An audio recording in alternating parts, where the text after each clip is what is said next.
Hey, you guys, this is another topic that it actually goes together with the Great Reset. A lot of people don't understand, but all of this is connected, all of this.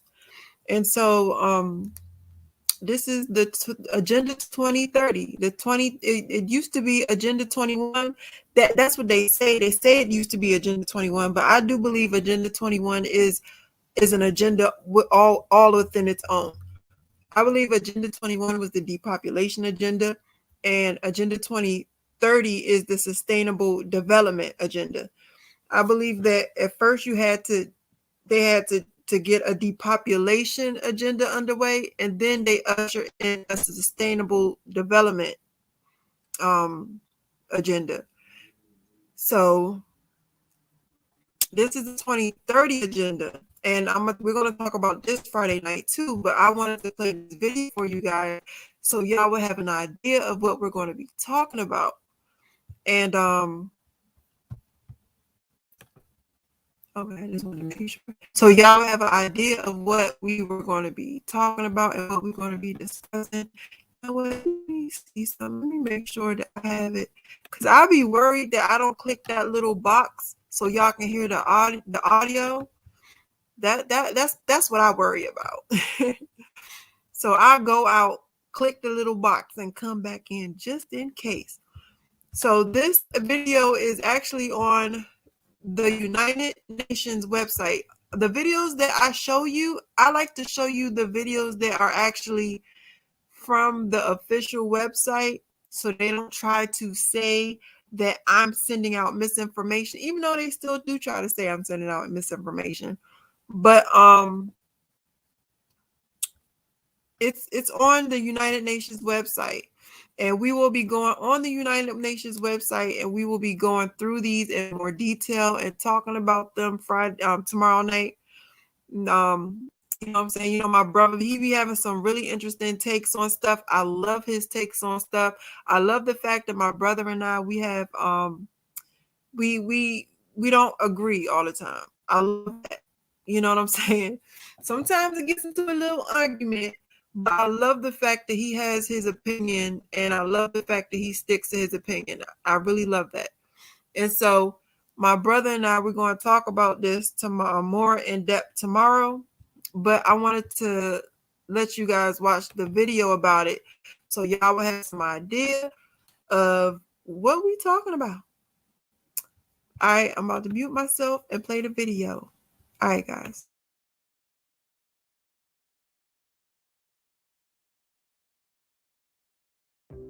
The 2030 Agenda. Our recognition that our future is in peril unless we reverse the persisting levels of poverty and hunger, the growing inequalities within and among countries, the millions affected by conflict, injustice, and exclusion, the deterioration of our planet in dire need of healing and protection. Our recognition that progress has to be for all people in a way that is inclusive and just, and that can be sustained over time and across generations. Our quest to find new pathways for sustainable and inclusive progress. At its core, the 2030 Agenda is a global promise to create an inclusive, secure, resilient, and sustainable future for everyone, everywhere. Reflected in 17 Sustainable Development Goals, or SDGs, with 169 targets to be reached by 2030.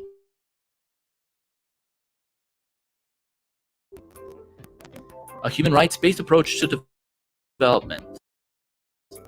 Leave no one behind. Gender equality and women's empowerment. Resilience, sustainability, and accountability. Like the SDGs, these principles are interrelated. For example, you cannot build a resilient society without empowering women. Aligning development plans with human rights norms and standards is key to accountability.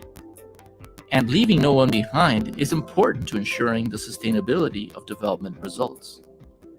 These 6 principles, consequently, represent the bold, transformative shift in our development approach, the 2030 Agenda that is necessary for such a complex undertaking to succeed. In this video, we will focus on the first three of these guiding principles: the human rights-based approach, leave no one behind, gender equality and women's empowerment. There is an accompanying video covering the next three. But let's ask ourselves,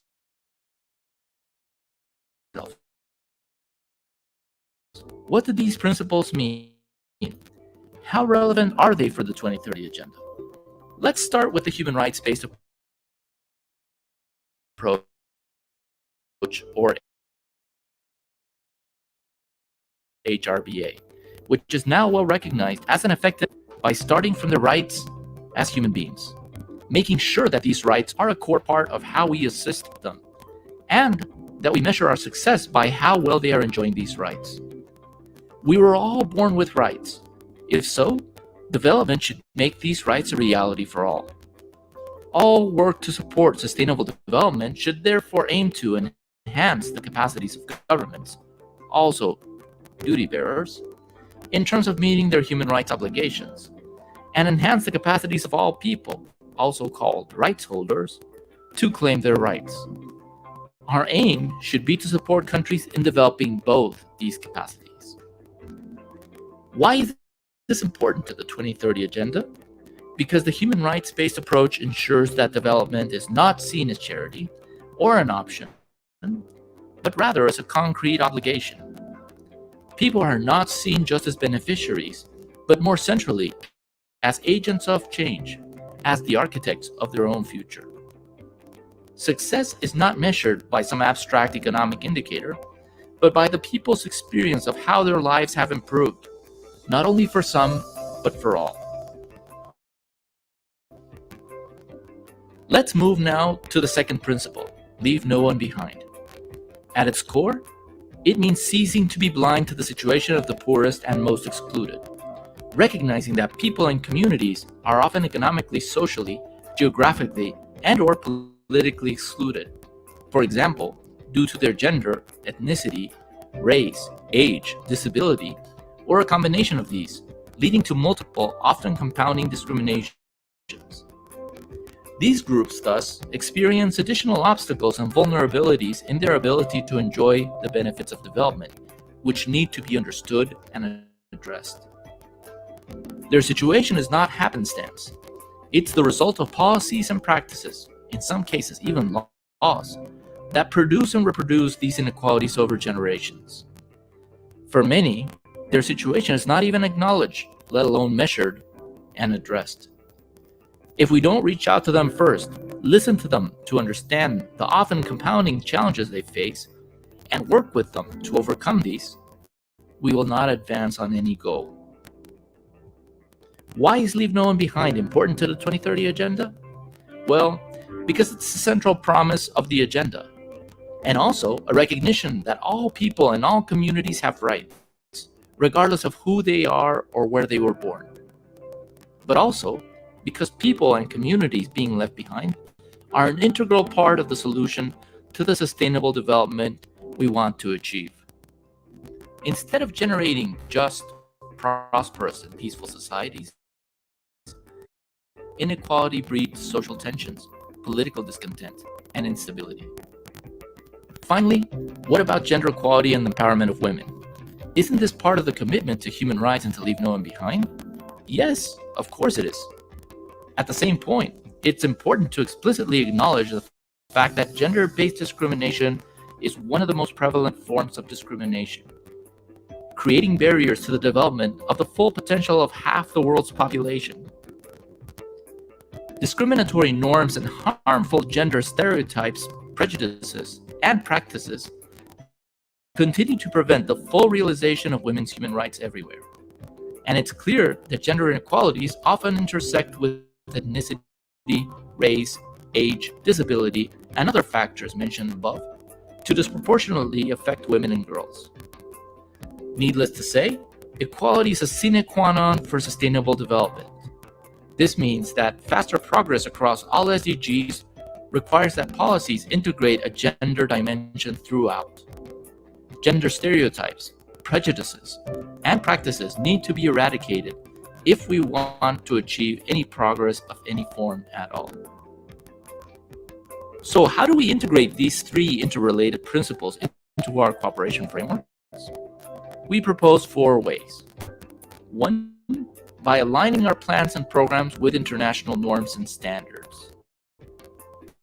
2, by addressing inequality and discrimination from the start. 3, by ensuring the active and meaningful participation of all. And 4, by integrating robust accountability mechanisms throughout. Step 1. Don't start from scratch. Take advantage of the human rights commitment the country has already made in reviews by the Universal Periodic Review, or UPR, for example. Treaty bodies, like the Committee on the Elimination of Discrimination Against Women, or CEDAW, and special procedures of the Human Rights Council, like the Special Rapporteur on the Rights of Indigenous Peoples. Each of these mechanisms has issued targeted recommendations to the country, which can guide our cooperation framework planning and programming. And they are all cataloged by country, by affected group, and by SDG target in the link we will provide you at the end of this video. These are authoritative, credible, validated data on national priorities and countries' commitments to which we should align our programming. Step 2. Let's start designing the cooperation framework by identifying the patterns of discrimination in the country's laws, policies, and practices. We need to find the inequalities hiding behind the averages in data and statistics to ensure progress for all population groups at a disaggregated level. Let's design programming to support the legal, policy, institutional, and other measures that are necessary to reverse the prevalent inequalities. Let's ask ourselves, which groups are being left behind? Why are they being left behind? Who is furthest behind within them, either from gender-based discrimination or other intersectional aspects? What is preventing these rights holders from changing their situation? What is preventing duty bearers from meeting their obligations? And finally, what can we do to support both these rights holders and duty bearers? Step 3. Going beyond the what and the who, the next step is to pay attention to the how. In this case, how to benefit from everyone's contribution in shaping your programming priorities and implementation. This is not just about informing people or including them as recipients of support. It's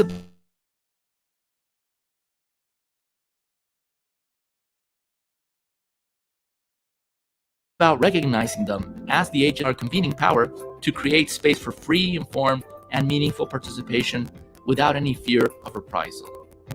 It means going beyond the stakeholders that we are familiar with, engaging with marginalized groups, going to rural areas, facilitating participation by those with disabilities, and other measures.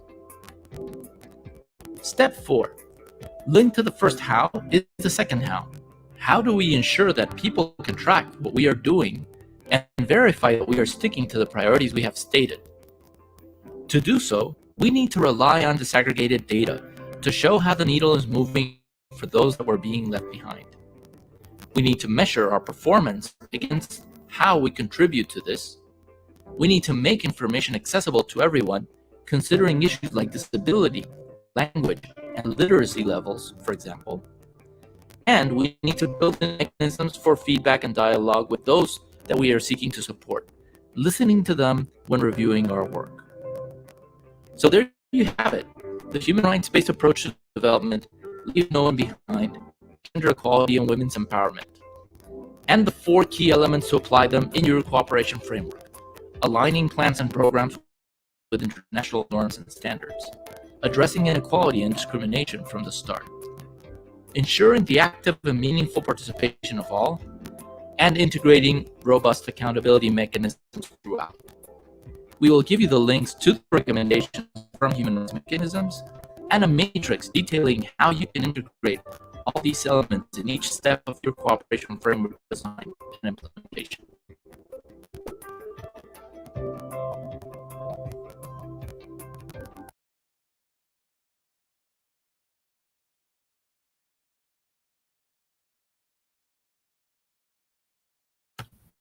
Okay, you guys, so that was one of the videos on this website. there's other videos, I believe. But I want to give you guys the gist of I'm just giving you the gist. I'm just giving you the gist. Saying nah, I'm gonna give you the gist. It says you can find how we integrate these 4 approaches. I wanted to give you guys the gist of the 2030 agenda. I'm gonna go through everything, all these agendas tomorrow night. We're gonna go through them in detail, my brother and I. So I think I'm gonna drop this one before the Great Reset video, because I have I have one with the Great Reset, talking about the Great Reset, and I believe I will drop this one first and then drop the one about the Great Reset second. So they're both coming tonight, but you guys tune in tomorrow night, my brother and I, 420. If you haven't subscribed to his channel, subscribe to his channel, 420 East Ave. Shout out to my bro. And be here tomorrow, because we're going to talk about this and a few other things that happened. We're going to talk about this, and we're going to talk about some current events as well.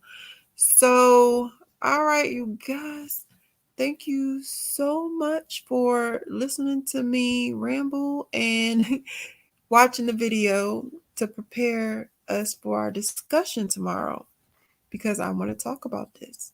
All right, you guys. Wait up for the next video on the Great Reset. All right. Oh, you know what? I forgot that I could do my little outro. So I'm going to go ahead and do my little outro for y'all.